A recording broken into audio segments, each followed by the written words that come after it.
You're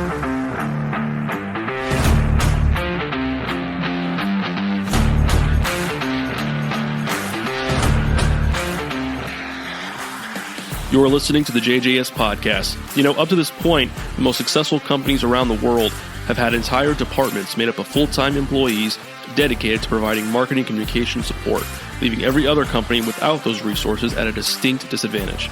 Well, the world has changed, and we have to change with it.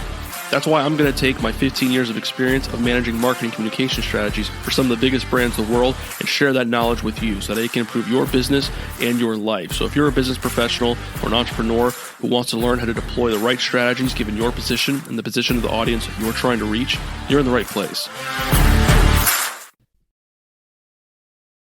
Hey guys, welcome to the JJS podcast. So we wound up taking quite a bit of a break since the last episode.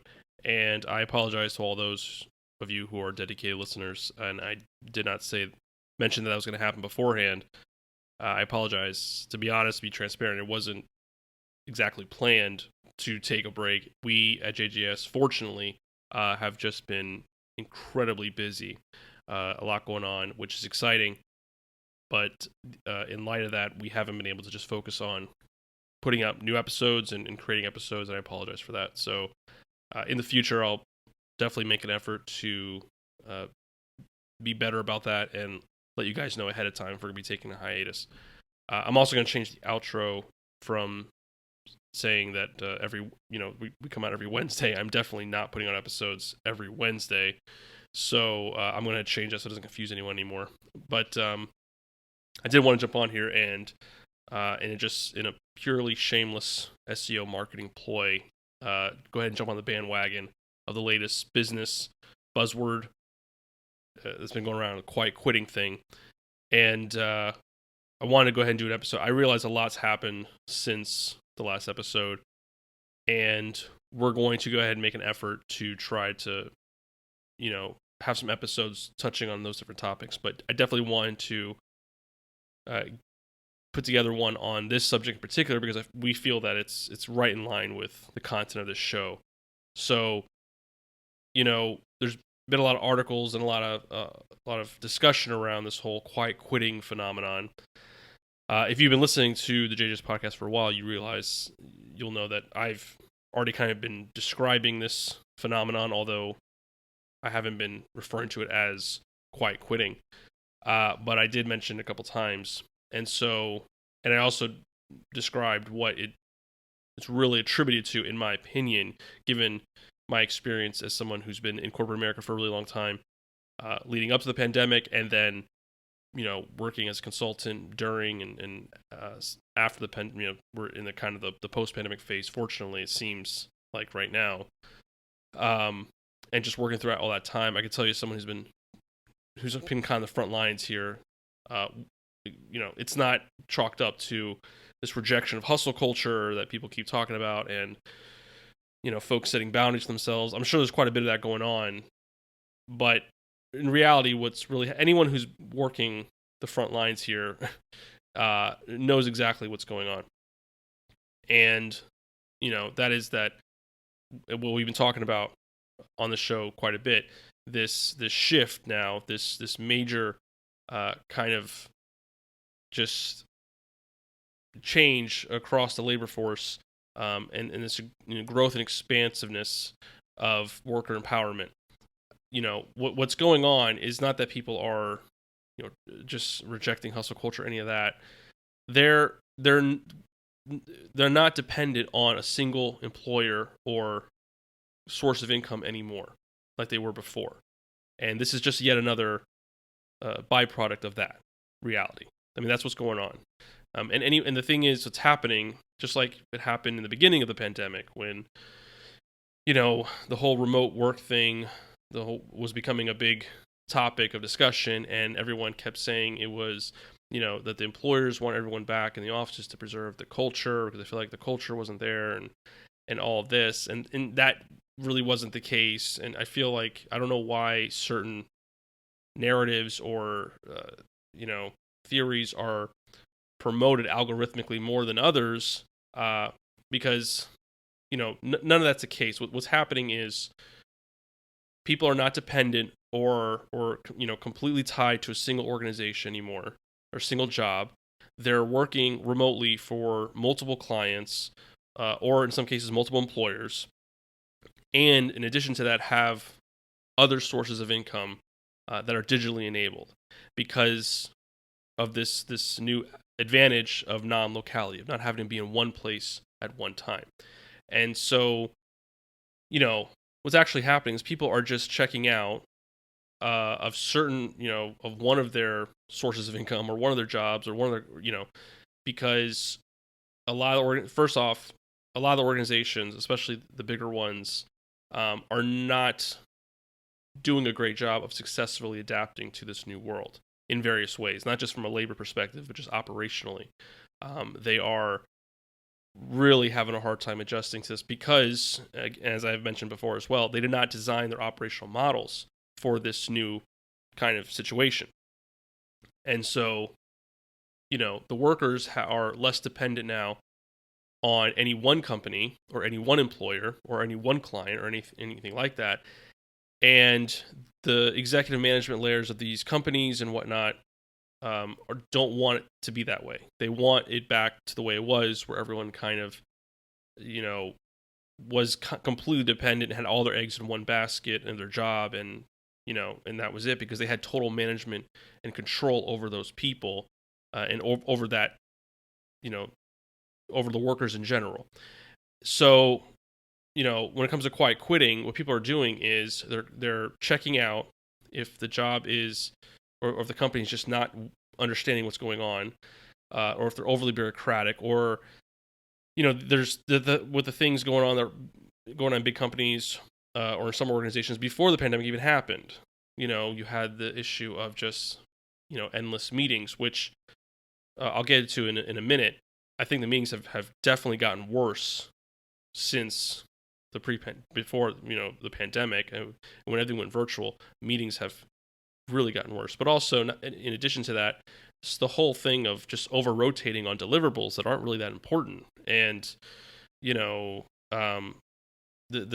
leadership making poor decisions that create more work and stress for the lower level workers, who had already told them what would happen if they did something, that kind of thing. Whereas before, individual workers would have to kind of put up with that as just part of, yes, this is the way it is. They don't have to put up with things anymore because they're a little more empowered now, and they've distributed their risk. They're not completely relying on one company that is, would lay them off in a heartbeat the second anything got rocky or whatnot. They're not completely relying on that anymore. They have other sources of income, other means of income.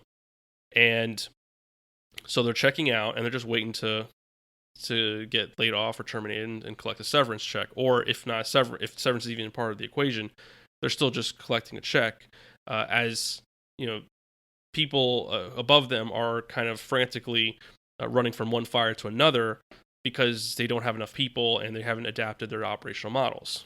And so, that's really what's going on with the quiet quitting thing. Is people are just not as dependent on a single job anymore. So if a company is giving them a lot of grief or making a lot of mistakes or putting them in endless meetings, which has become a real problem lately, they check out and they focus on other employers or other clients or other sources of income that that are more productive. And to my point, that takes to my next point about the meetings. The meetings have gotten really, really insane. There's a lot of folks who love their meetings, right? And they're committed to the meetings. But the reality is, and again, I've been doing this for a long time for a lot of different companies. If you have a meeting-heavy culture, what's really going on there is that there are too many people in the organization who don't know enough about what's going on cross-functionally. So, they know their area and they know that their specific area, and that's it, and they don't really understand how the business works on a grander scale. That's what's going on, is there's just too many people who don't know what's going on. And when we all went virtual remote, that event did a lot of things, but one of the things it also did was it revealed who doesn't really understand what's going on beyond the scope of their own area, and it's been across the layers of hierarchy, the executives and mid managers and whatnot. And so, people will fight me on that. They'll say, no, meetings, we have to have a lot of meetings. We have to constantly be in touch and talking about stuff. No, you don't. In the places I've been that were moving and really kind of just hitting strides, there's not a lot of meetings. There's more of a fluid interaction that happens through various channels and tools. You might be using Slack or Monday.com or Asana or something like that, and you do meet. You might meet once a week to just kind of touch base at a high level, and then you might have a few one-on-one calls or meetings that happen about a specific aspect of a project, but that's about it. You don't have all of these just endless sea of meetings after meetings, because the more meetings there are, the less it's getting done. That's just the reality. I mean, meetings are not, by and large, very productive unless you're talking about a working session where you're actually, whiteboarding stuff. Aside from that, most meetings are not productive, and most meetings actually hinder productivity and get in the way of things actually getting done. And if you're somebody who feels like, we have to have a lot of meetings, we have to constantly be meeting and talking about stuff, what that really means is that there's, for whatever reason, a lack of confidence in your own mastery of the knowledge you feel like you should have. So it really reveals that you feel like you don't know enough about what's going on or what to do. And sadly, that may not even be well-founded. You may actually know and understand a lot more than you give yourself credit for. You're just not empowering yourself to make decisions or pull the trigger or take certain actions, and having the initiative to do that. You're worried about making the wrong move and making mistakes, and so I want to loop in these people, and I got to loop in that person, and just that's really not how. In my experience, again, just drawing completely my experience, that does not yield the best results. What yields the best results is when you have enough people who feel confident enough that they understand about what's going on, not only in their own area, but cross-functionally, across the organization, and the broader mission of the company, that confidence then motivates them to take action and to actually make things happen and move things forward, rather than him and ha and meet 9 times in 3 days about something before actually just doing it. And just and that whole thing with approvals and all this, like we need 30 approvals. I've been to places where you only had to get 2 approvals to launch something externally with very high visibility, and then I've been conversely in places where one individual in particular is just obsessed about getting 9 approvals or 10 approvals on something that is internal and no one's ever going to look at. And so, it's you just really gotta,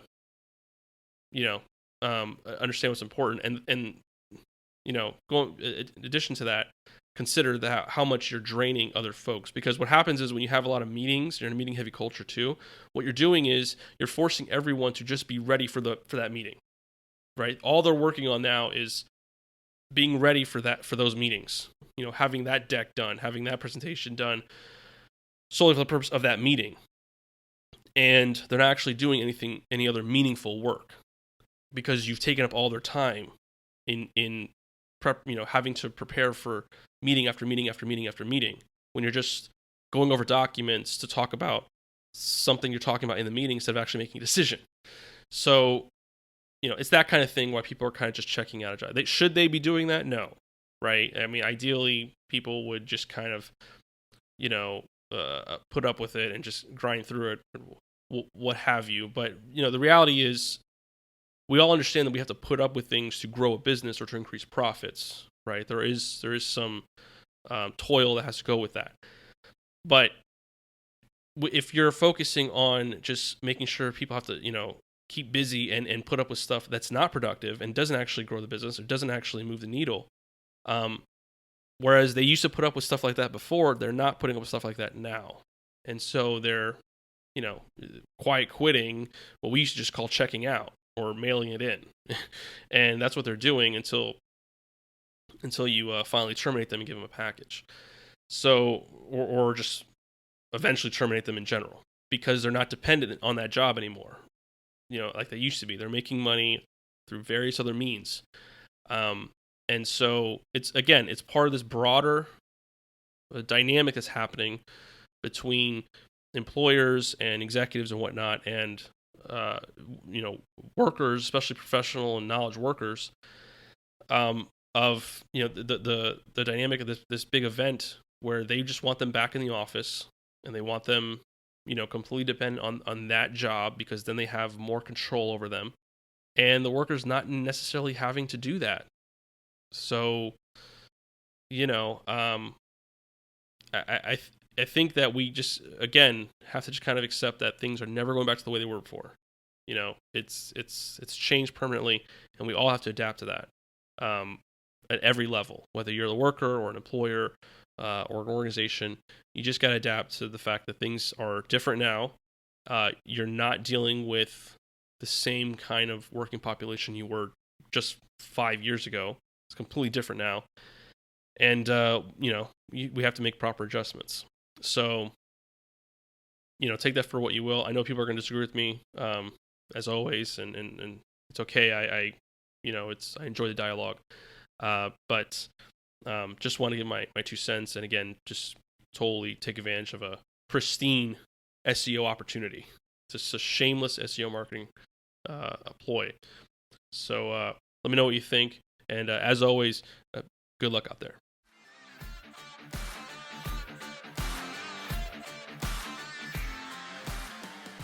Thank you for checking out this episode of the JJS Podcast. If you're watching us via YouTube, be sure to like, comment, and subscribe to the show. And if you're listening in through Spotify or Apple Podcasts or something like that, be sure to rate us there as well. Hope you enjoyed listening. And remember, communication without strategy is just noise. Till next time.